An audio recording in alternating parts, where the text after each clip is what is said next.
Today we begin our series as we go through the addiction cycle. And the addiction cycle repeats itself over and over again. A lot of times we don't know what the pattern is, but we follow it almost to the letter every time. It starts out with an emotional trigger, either internal or external.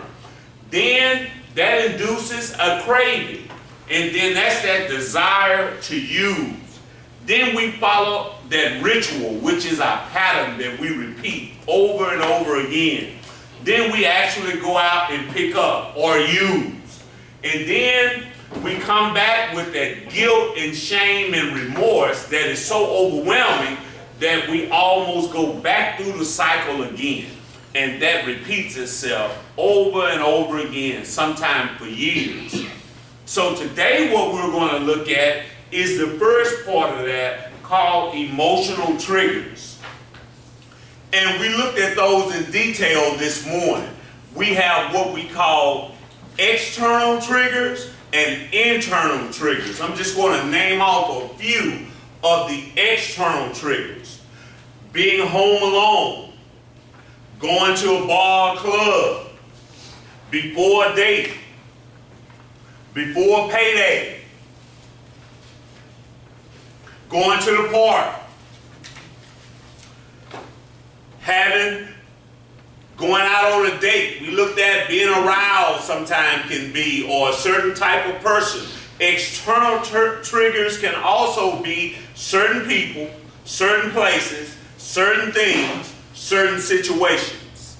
And most of the time, they are unavoidable because you're going to have to see some people. You're going to go to the park. There is no way, like we talked about this morning, there is no way you can avoid seeing someone drink or seeing alcohol. It's just no way.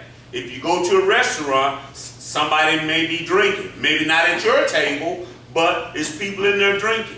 If you go to the grocery store, there's beer in the grocery store. You go to the gas station, like I was sharing with the guys and the ladies this morning.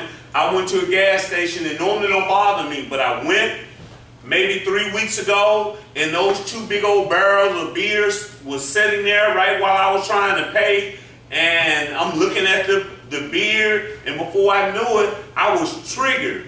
I started thinking, man, sure would be nice to have a beer. Well, I bet that tastes good. And since I've been clean 24 years, it was some new beer that I had never had before. And so now in my mind, I'm wondering how that beer tastes. And all I was doing was just going to buy gas and a pack of cigarettes. But for whatever reason that day, I found myself looking into the beer barrel, and it triggered me. Those are external triggers. And sometimes our triggers we looked at this morning can be our loved ones. Family members, y'all can be a trigger. It doesn't mean that you're doing anything wrong or bad or whatever the case may be. It's just you can become a trigger. One of the ways family members become a trigger is y'all are historians. We talked about that today. That y'all have this tendency, although y'all love us and y'all support us, y'all bring up the past. And that can trigger us. Y'all remind us. Last time you used my car, you didn't come back. And that's true. Y'all rarely are dishonest, but your truth can be a trigger. How often do you bring that up?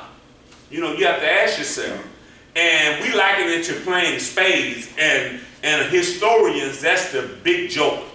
So any argument or any situation y'all in fear of losing, y'all bring up our past.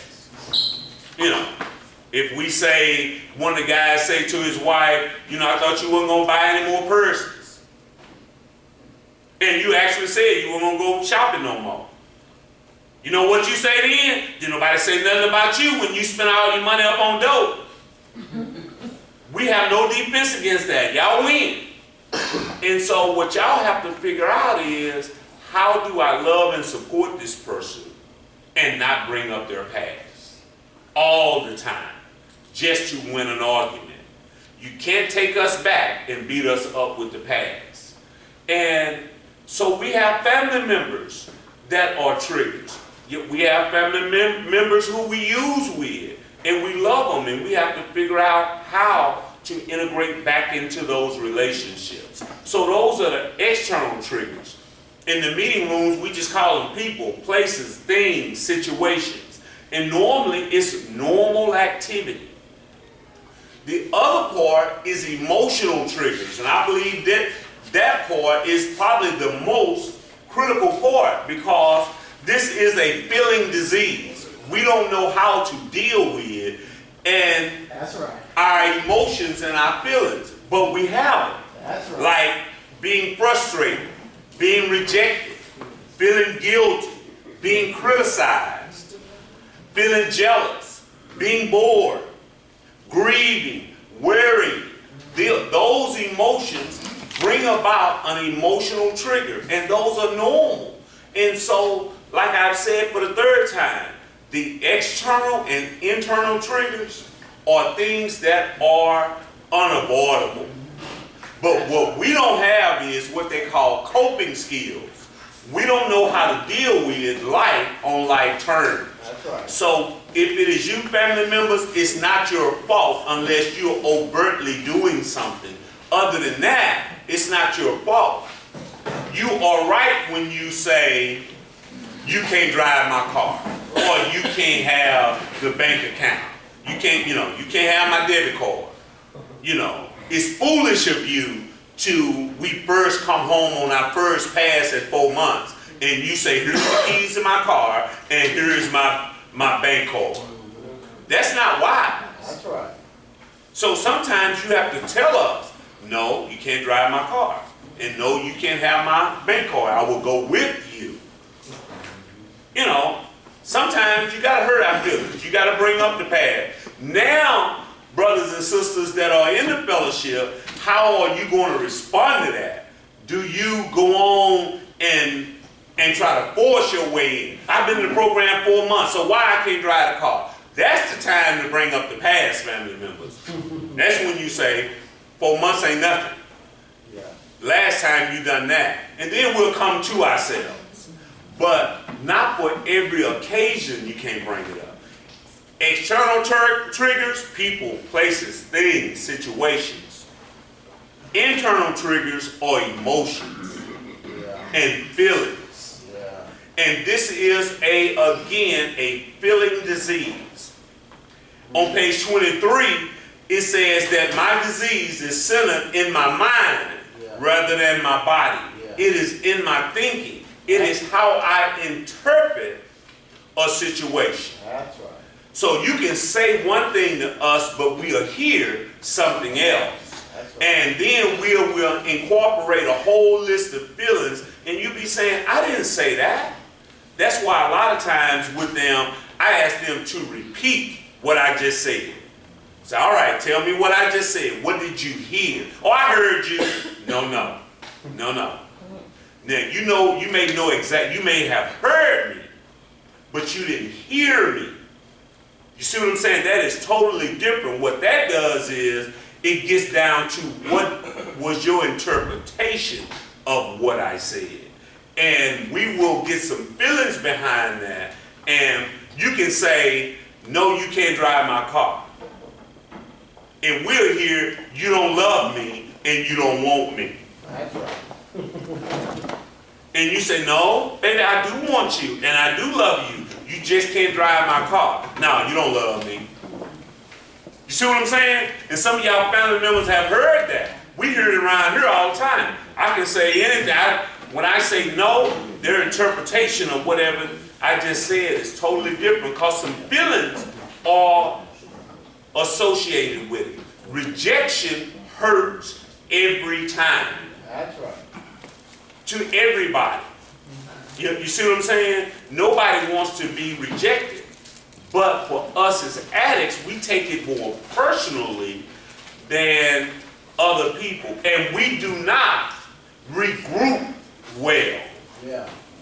We are grudge holders, That's right. resentment holders, That's right. and we will nurse that thing and let it play in our head over and over again. That's why we'll bring up stuff when we see y'all of stuff y'all said or done 15, 20 years ago, but for us it's fresh.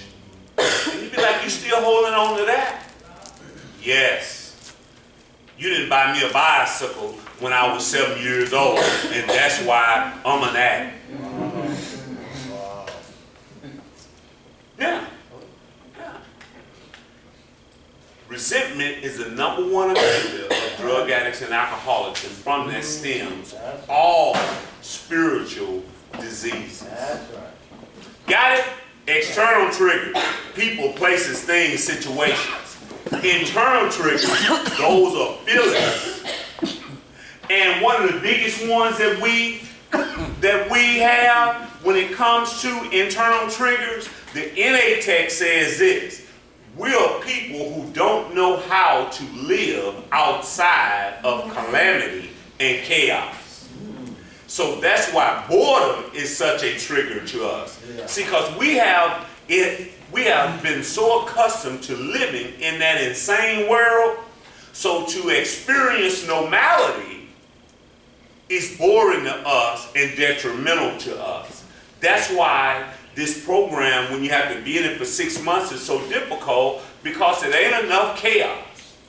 We need some excitement. That's right. And that's why my favorite promise in the big book is number 4. It says, I comprehend the word serenity and I know peace. A lot of times we are experiencing peace, Yeah. but we think we're bored. That's right. You know, so we don't know how to sit down somewhere. Like I said last week, week before last, we need to learn how to do what y'all told us as parents a long time ago.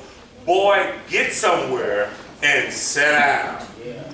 Yeah. We don't know how to do that. We become restless and irritable and discontent just because we don't know how to sit down. So that's a trigger for us. Yeah.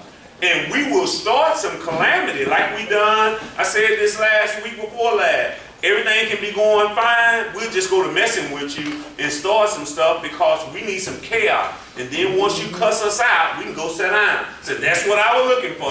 I just needed a good cussing out. Yeah. Now I'm at home and I'm okay. Well, so we don't know how to do it. I get it all the time. Family members will say, well, what happened? Why he leave? What was going on? I said, well, nothing going on. Had to be something. No, it was just fine. It was just too much peace and too much serenity. And that became so hard for them to experience. Yeah.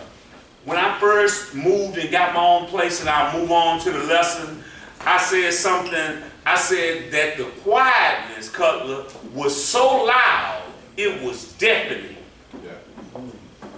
Y'all hear that? That the quietness was so loud, it was deafening. Just for me going home and sitting in my apartment by myself, I almost couldn't take it. And I'd get up and I'd go somewhere and I had to do something. They'd be like, what's wrong? Why you not here?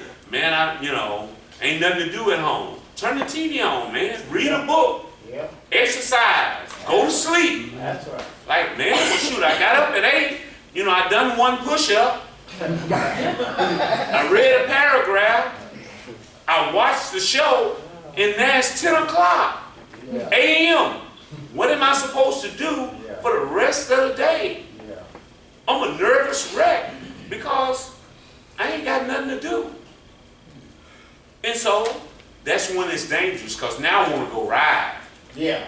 Now I need to turn some blocks, and that's when I get in trouble, just because I had not learned how to sit down. So boredom is an internal trigger, because we don't know what to do, and it's really just peace. Can any of y'all relate to that? Yes. That just peace is, now, addicts are not the only people that have a hard time experiencing peace and dealing with it, you know, y'all family members deal with it. Y'all just don't end up at the crack house or the dope house. You know, you may end up at the mall or something and, you know, and buying something you didn't have no business. But we end up in the wrong place just because we're bored. And we have to fight through that. I had to learn how to just sit at home and be bored. And I'm not a piddler.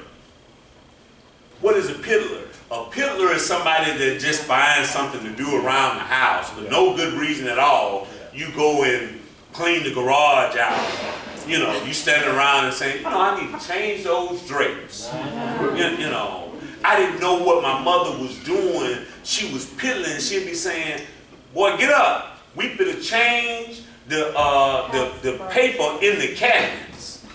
Wow. You know, I'm like, mama, can't nobody even see that paper in the cabinets? That's an all-day process. Now I got to take out every dish and every pot for her to roll that sticky paper on there, and then the dishes are clean. But in her mind, you got to wash every dish before you put it back. I'm like, this woman is crazy. But that's an all-day thing. And then she would feel like she was productive. Like, it sure is nice to have that new paper. Mama, it's up there. You can't even see it. But that's all day. So some of us got to find us a hobby or something and something to do. You know, if you are that kind of person, go out there and find something to do. Or that will take you out. Because it's not that much excitement in recovery. Don't let nobody fool you. When you don't experience what we have experienced, recovery don't offer that same level of excitement. It's just peace and serenity and consistency. And that becomes fun. Like, I ain't been to jail lately. I ain't been homeless lately. You know, those kind of things. That become fun. Yes, sir. Yeah. But at first, that was difficult. So, look at number 1 on your paper. Exhaustion. We're just going to run through these. I won't read them. Exhaustion is, y'all, that's a danger because we say halt. Y'all, in the book, we say halt. That's when I become hungry, angry, lonely, and tired, right? And so exhaustion, we have to be careful. Now, I know the clients are saying, y'all must not be worrying about that with us waking up at 4:30 and we don't get to bed to 10. Y'all put us in relapse mode. It's a different kind of exhaustion. Yes. You know, and your body will adjust, but we have to learn how to get some rest. That's right. Because exhaustion will take us out. Because nobody's at their best when they're exhausted. When I'm tired, I get a little bit irritable, don't you? You know, when I am hungry, you know, sometimes I'm like that commercial where you had that mean face and really all you need is a Snickers or something. You know, I get like that. No, I'm like, why am I so irritated? Then I look up and say, well, shoot, it's 2 o'clock and I haven't eaten. It ain't really need of getting on my nerves. I'm just hungry. I just need a sandwich. And then I get a sandwich and I feel a little bit better. That makes sense? And then angry. There is a level of anger that my mama used to say she's at the highest stage of festivity. You know, I don't know what that level was, but that I knew it when I heard it and seen it. I need to go somewhere and sit down. And so I can't allow myself to get so angry because anger is a state of temporary insanity. It is a certain level that I can get to where I can't reason. And so it is my job to see myself going there. And like I asked the guys today and the ladies, sometimes I gotta ask myself, is this a 10 or is this a 2? Talking about how severe it is. If somebody moved my stuff, I shouldn't have to go to cussing and fussing and want to fight. That's really just a 2. That's right. You know, and some of it, y'all, we just forgetful. My wife don't smoke cigarettes, and I always ask her, you move my lighter, you get my cigarettes? But really, y'all, I done set them down somewhere, and I just don't remember where I put them. And I think she be moving my stuff trying to make me think that I'm crazy. That may not be the case. But remember, what's said in here, stay hungry, angry, lonely. It's not talking about, y'all, a dating relationship kind of loneliness. It's talking about God created us, y'all, as relational beings. And we're isolators. And so we're lonely. You don't need a boo. You just need to have a relationship with another human being. That will solve some of that. Yeah. You see what I'm saying? You're not as amorous as you think you are. That ain't got nothing to do with that. That's a nice word for it. Y'all know what amorous means, right? All right. And for the people who don't, somebody tell them after the meeting. And some of it ain't that. It's just you're wanting companionship. When in the Bible in Genesis, when the Word of God says that it wasn't good for man to be alone, it wasn't talking about sex. It was talking about being in community and being in relationship with another human being. And so we will mistake that for that means I need to be in a sexual relationship. It don't mean that. You ain't gonna die. Hungry, angry, lonely, tired. We talked about tired. And the second one, y'all, is dishonesty. Not only do we have to be honest, on page 58, it says that we have to be rigorously honest, right? And so, I don't know if y'all knew it or not, but addicts lie. They do. I heard this when I first came into the fellowship. It says, how do you know when an addict is lying? His mouth is moving. You know. And so it takes us a while. And some of those lies we done told so many times that we really think they're true. We don't know how to distinguish. You know. See, when I was in 11th grade, I scored 45 points in the second half. I told that lie so long. When I got in here and started doing my life story, I couldn't remember was it true. I had to ask somebody, did I? They're like, no, you know you said 45 points. But you know, that was my thing. You know, I was a super great athlete. I was this, I was that. But I had been telling that lie so long, and I had to go back and say, was it really true? And I believed it, y'all. Yeah. It's like I done a full backflip last week before last and beat that 7-year-old. No. I believe that to be true. That's your heart. Bless my heart. Yeah. Where you from, that ain't a good thing, is it? Y'all say that in Mississippi, don't you? Bless your heart. That ain't really a compliment, is it? So she insulted me. But dishonesty, y'all, we gotta learn to tell the truth. Yeah. Even when it hurts. We got to learn to tell the truth. And just some of the things we just got to go back. Now, y'all not at step 9. That don't mean you go back and get with your family members and start telling them all of the truth, because that's not where you at. And step 9 says make direct amends to such people wherever possible, except when to do so would injure them or others. Some things, family members, y'all don't need to be asking us right now, because you don't really want to know. So leave us alone. Ain't no need of taking us down to the park and say, now tell me everything that you done out there. You know, you ain't ready. You ain't ready. You ain't ready. Because it'll hurt. There'll come a time where we have to figure out what should we tell and what shouldn't we tell. Just like we don't need to be asking y'all a whole bunch of questions. That ain't got nothing to do with being honest. Sometimes that's being hurtful to someone. But we got to learn to tell the truth. And the best way to do that, y'all, is to stop doing things that you know will be hard for you to tell somebody. You see what I'm saying? So I start trying to live an authentic life so that I can tell my wife or my coworkers and my friends what I done. So I know if it's going to be hard for me to tell, I don't need to be doing it. Yeah. You see what I'm saying? So that I can live authentic. You know, so funny, the guys call me sometimes and my wife would answer the phone, and when my kids were in the house, they would answer the phone, and they would say, Bussy, so your wife just answered your phone? And your kids? Man, I take my phone into the shower. So, you know, you may be living an inauthentic life. If ain't nobody got no business calling me that I ain't got no shame about or nothing to hide, it ain't that big of a deal.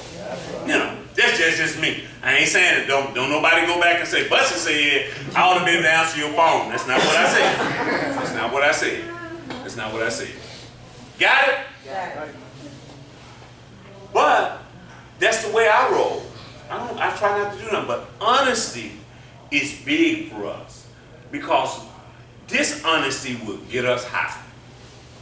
Third one, impatience. Boy, that's a big one. I'm gonna tell you something I hear in church all the time that I totally don't agree with. Is you hear people say all the time, "Oh, don't pray for patience, you just may get it." I don't agree with that. That's right. I don't think that God magically makes the traffic slower because you ask for patience. I don't think that he magically makes the line in the grocery store longer because you've been praying for patience. Right. I just think you become aware and he gives you opportunity to practice it. Right. That's right. It takes me an hour to go home every day. It ain't, if I pray for patience, that don't mean the traffic took me an hour. It's the same hour, but just now I'm aware, and now I get the opportunity to sit back, turn my music on, and relax and not have road rage. Right. And be not so tense. It's not nothing magical happened on my way home. It's I get a chance to practice it.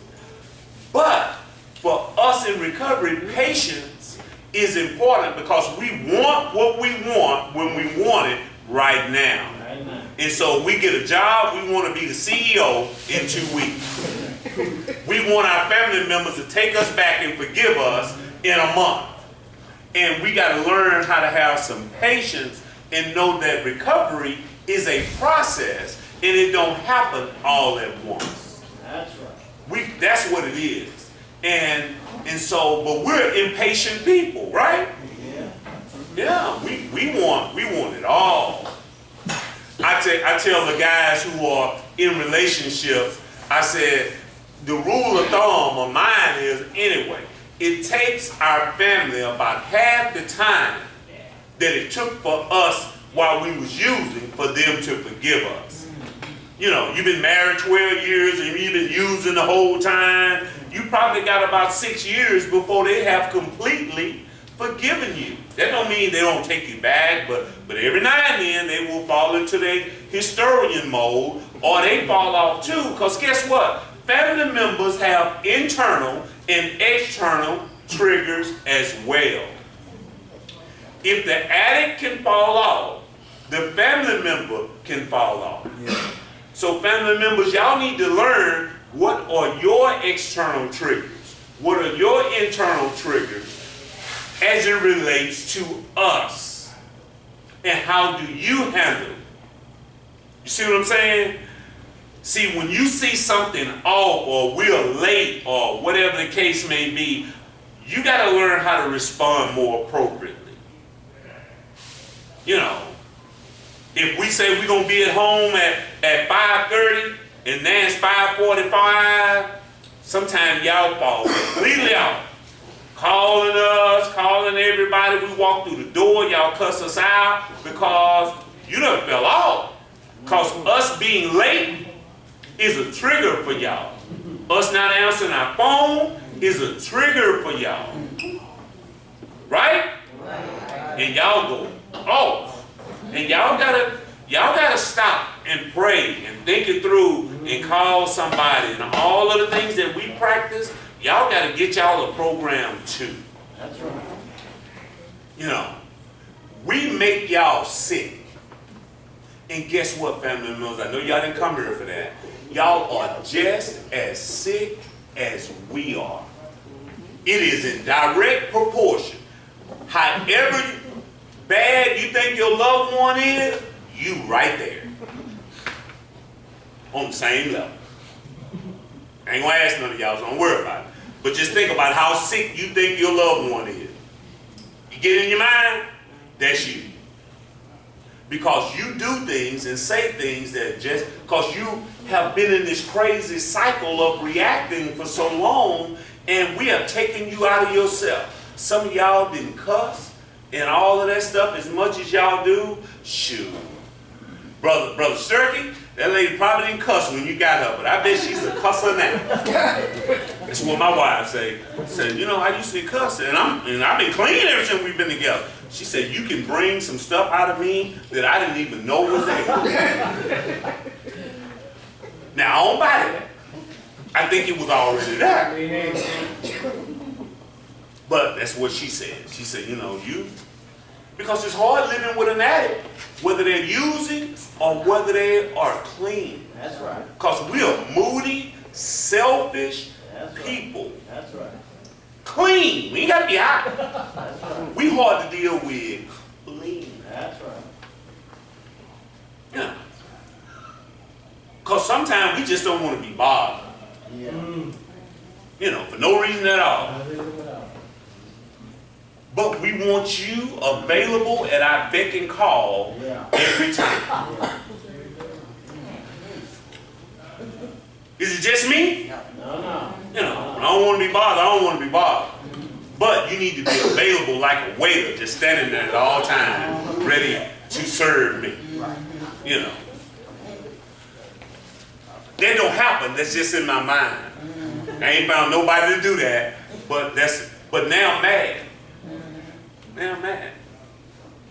My wife called me yesterday and said, baby, you want me to pick up some grapes? I said, yes.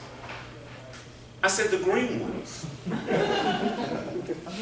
So she had the other kind, red or burgundy, whatever they are, grape color, whatever. What color is grape? Grape? So she had them. Oh, hot. So you want to eat the grape? No. They're not green. She said, you are ungrateful. So I told you green, sweetie. That's at 24. Maybe that ain't giving y'all much hope. But I was insulted, I was hurt, and I was mad. Because she didn't get green. She said they didn't have green. I thought, you know, at least I'm going to get something. Wasn't good enough. You ever done that? Something similar? You done it too? Yes. What you do? Well, she was going to the store for something else, and I needed some tobacco. And I asked for my brand. They didn't have my brand. I'm in the shower. She tried to call me. I didn't answer, so she picked up a different brand. And as politely as I could, I told her, sweetheart, this ain't my brand. I appreciate you what you did for me, but I don't use this brand. And she got upset about it. Thought I was really Was he polite? I felt like I was polite. Thank you, man. At least I ain't by myself. But that's how we are. Impatient, inconsiderate sometimes. And all humans are that way, but we will be mad for 2 or 3 days sometimes. What we have to learn how to do is work on our response time. Yeah. Now, am I going to hold on to that for 2 or 3 days?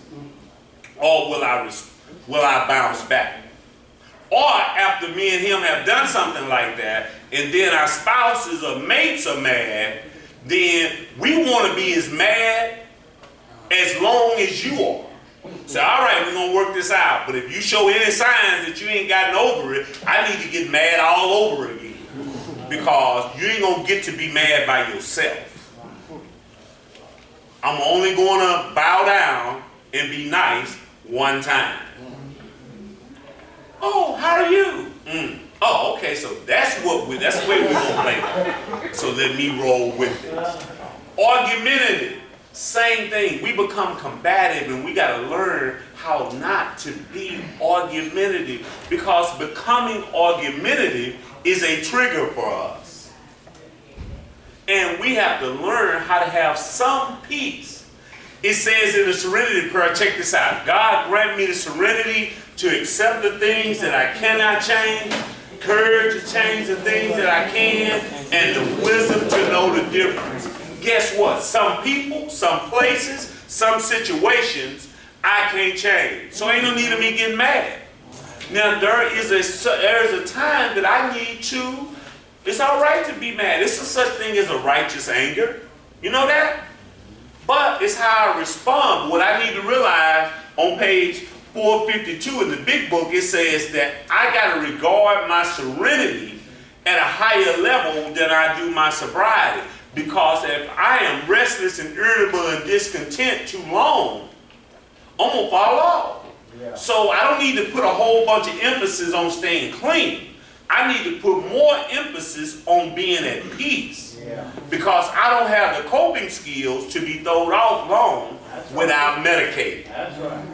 And what burns us up, family members, is that we're grateful that y'all are not in recovery, but it burns us up that y'all can stay mad a long time, and we can't.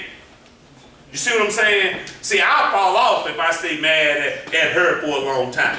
And so I got to forgive her or I'm going to go and fall off. But, you know, she can stay mad for 3 weeks. You know, I can't do that. So and it burns me up that I can't hold grudges sometimes because I like to hold them too. But I think about this going to get me high. And is this situation worth me getting high about? And so I forgive because that'll throw me off. And so they say that's the dubious luxury of normal people. What we call y'all is earth people. You know, people that don't have a drug and alcohol problem. Y'all from earth, we from somewhere else. We just don't know where that is. Because y'all know we don't act normal, right? Depression.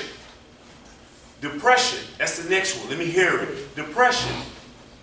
All of us are, when we come in here, we are situationally depressed. That's right. Because our situation is depressing That's right. to be in this situation. But typically 2 or 3 weeks after we've been in here, we gain our weight back, our features start to clear up, and we start to feel a little better about ourselves, and we stop being so depressed. That's right. But just like argumentative, we can't allow ourselves to stay in that state of depression. And if you do go and get some medicine, you got to take it. I'm going to tell you what crazy is and what crazy is not. Crazy is not going to the doctor and they say you need to take these pills and you take it. Crazy is going to the doctor and they say you need to take them and you don't. That's right. That's what crazy is. That's right. Got it? So we come in here, we be so afraid of the diagnosis that they give us, and we don't want to be that.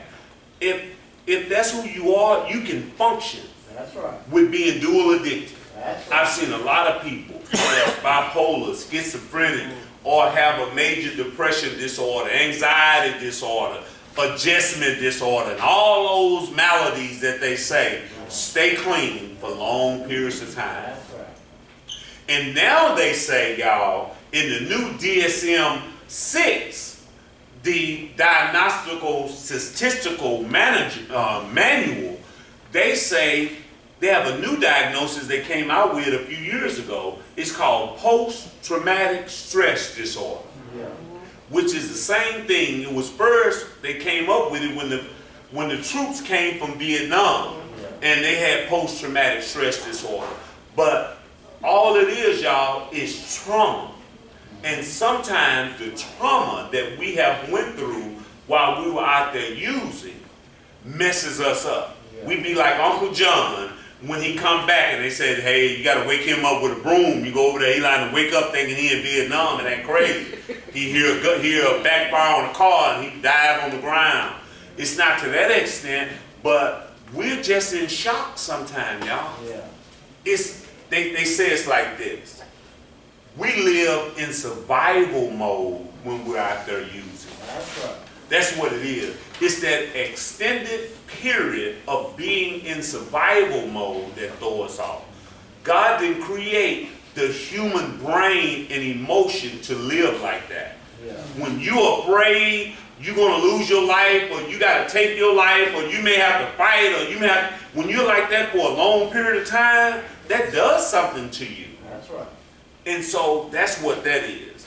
But we adjust after a while. It just takes some of us a little longer than others because it's crazy out there.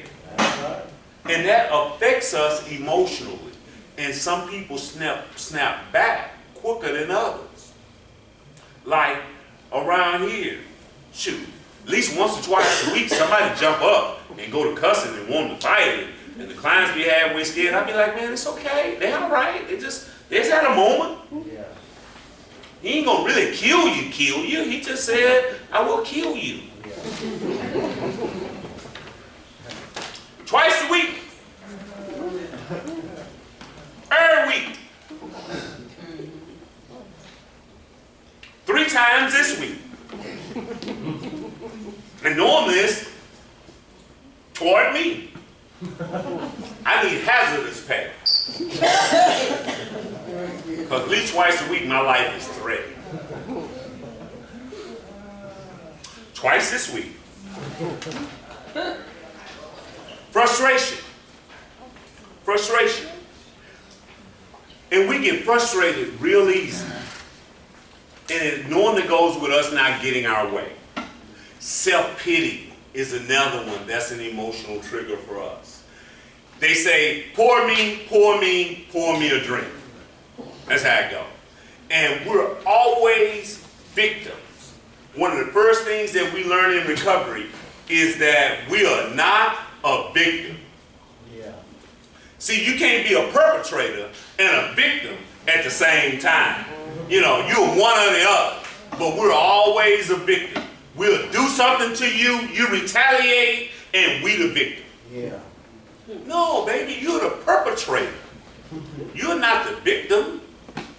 But we have that victim mentality. Yeah. And Brother Herman always tell us to look in the mirror and tell ourselves, it's all your fault. Yeah. And when we get there, that's a good place for us to be. When I realize that me being here is my fault. Yeah. What do you mean? Even if some things were done to me that wasn't my fault. Yeah.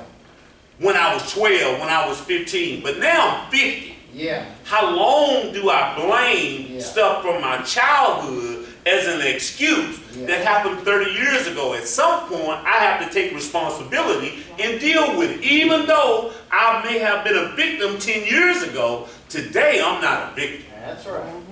And we sit around and nurse that stuff and feel sorry for ourselves, and some bad things happen to good people all the time. You don't make it through life without something bad happening to you. At some point, being accused of something you didn't do, whatever, it happens. Yeah. But how long? Be accountable. I got clean when I accepted that, you know what, it's my fault. Yeah. And it's my responsibility Yeah. to do what I need to do to get clean. That's right. And nobody can be more interested in me getting clean than me. That's right.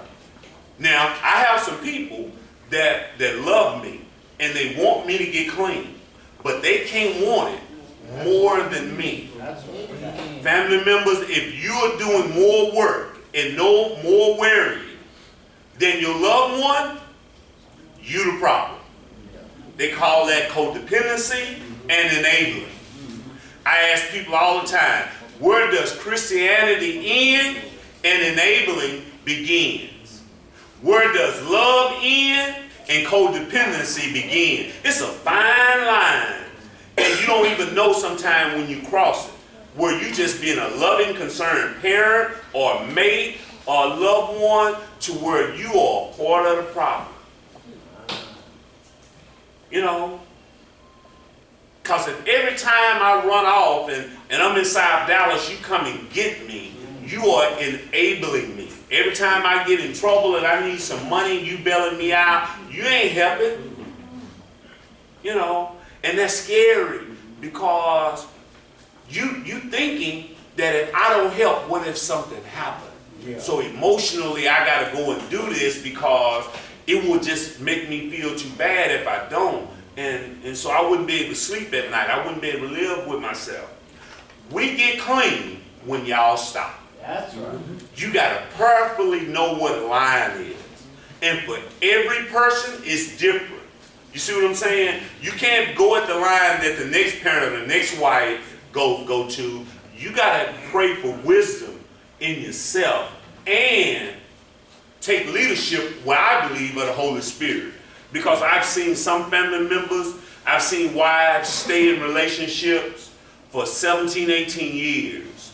And then that person finally get clean and they live a happy life after that. You see what I'm saying? So I'm not in the business of telling some wife or some mother when it's time to stop. What I ask y'all to do is to pray and follow the leadership of the Holy Spirit, because it's different for everybody.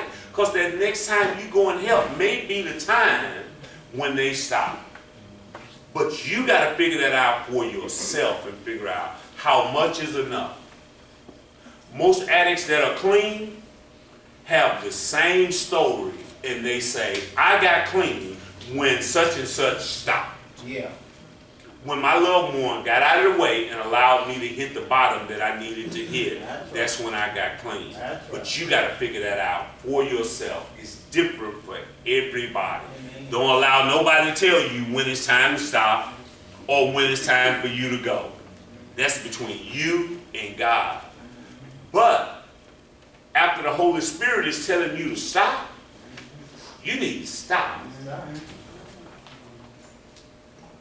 I went and visited a center the other day, Thursday I think it was, Wednesday, one of the days. It was $106,000 to be in this center. $106,000. Oh, it was beautiful too, family members. Oh, just wonderful. But it should be for $100,000, right? Some of those parents were wealthy. Some of them was doing second mortgages on their homes. Some of them was depleting their 401ks because, you know, little Johnny and little Susie gonna die. And I'm not saying that's the right time or not, but one little girl was sitting there telling me that she had done been to 4 or 5 of those places. And I'm like, well, how much money could that be? Oh, my mother and father have spent well over $500,000. And she was like 27 years old, something like that. And I was like, wow, well, you really need to get it. And she was in the hot seat on that day. So she wasn't acting right there. So that'd make you commit a homicide. Because after I done spent $500,000, you don't get clean. I think I have license to drug you. Not really. Not really. But you would think about it, right? You done mortgage, second mortgage on your home. You done depleted your 401k where you were going to retire at 55, and now you got to work till you 65. That'll make you kind of look at them and say, like, look now. Yeah. You know, now if I'm going to do this, you need to be serious. Cockiness. Cockiness. I got this. I don't need no help. I can do this by myself. I don't need to go to no meetings. Leave me alone. That's cockiness. Yeah. That'll get us high. That's right. Complacency. They say in relapse and recovery that is one of the #1 offender of long-term recovery. That's Apathy and procrastination. Having that lackadaisical attitude. Yeah. You know, when I stop, my recovery stops. Recovery is fluid, y'all. It's like spirituality or water. You know, you can't stop. When you stop, your recovery stops and you start going backwards. That's right. Now, your recovery process may look different at 5 years than it looked at 1 year. It may look different at 20 years than it did at 5 years, but you got to be doing something.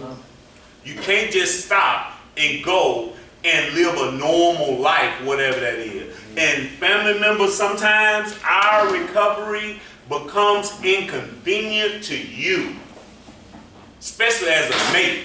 Not so much as a parent or a sister or brother. It don't really affect y'all, but as a dating situation, you know, it becomes it's like, so you've been clean 5 years and you still got to go to all those meetings, you still got to do all that, and you know, it becomes inconvenient. You know, shoot, I work here.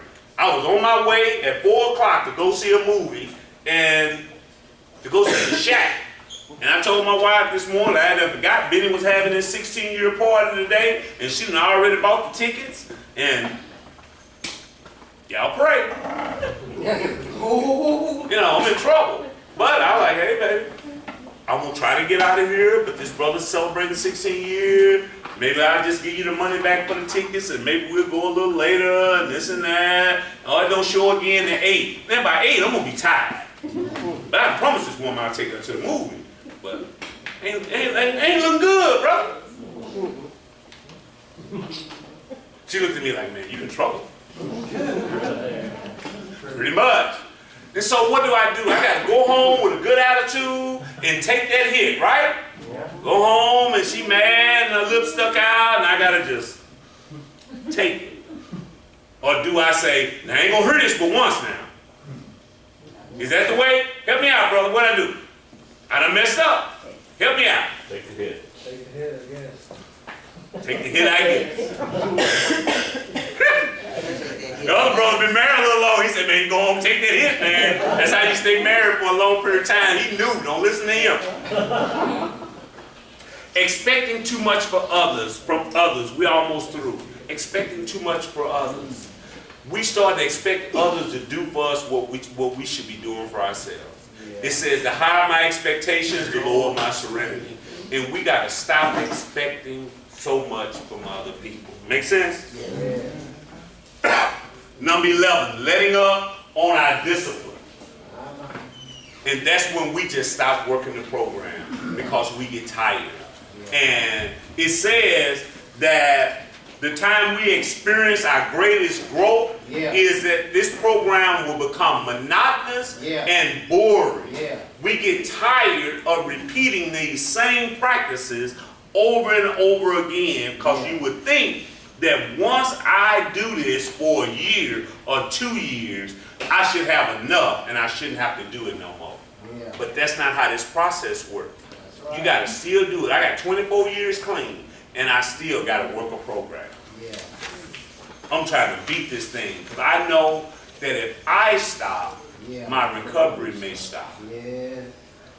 Now, church people tell me all the time, Bussy, you've been delivered in the name of Jesus. All the time. You've been delivered. And I listen and I say, I appreciate that. And I tell them all the time, you may be right. So maybe I don't need to go to meetings. Maybe I don't need to do this stuff. But what if y'all are wrong and I listen to you? Right. So whether I'm delivered or not, I still work in the program because some people may be wrong, Walter. Now I done stopped and I don't go and do nothing and then I done fall off. You know what they're going to tell me then? You shouldn't have been listening to me. You ain't never listened. That's what your family members would tell you. Yeah, they would tell us, you don't need to do that. Then you fall off and they say, oh, so now you listen? So there'll come a time where all of us be in that area where we don't know whether I still need to do this stuff or not. But is it worth taking a chance? That's what I say. I don't argue with them. They quote scriptures at me all the time. Any man be in Christ, he's a new creature. All things have passed away. Boom, bam. All things have become new. Don't speak that back on yourself. Don't call yourself an addict. Don't do that. You're free, Bussy. You ain't got to worry about that no more. Okay. Okay. Amen. Hallelujah. But what if y'all wrong? And I destroy my life. That makes sense? And so that's the addiction cycle. That's the emotional triggers, internal and external. We have them. We got to learn how to get the coping skills to deal with them. And number 12 on there is just use it. And you are already there. Amen? Amen.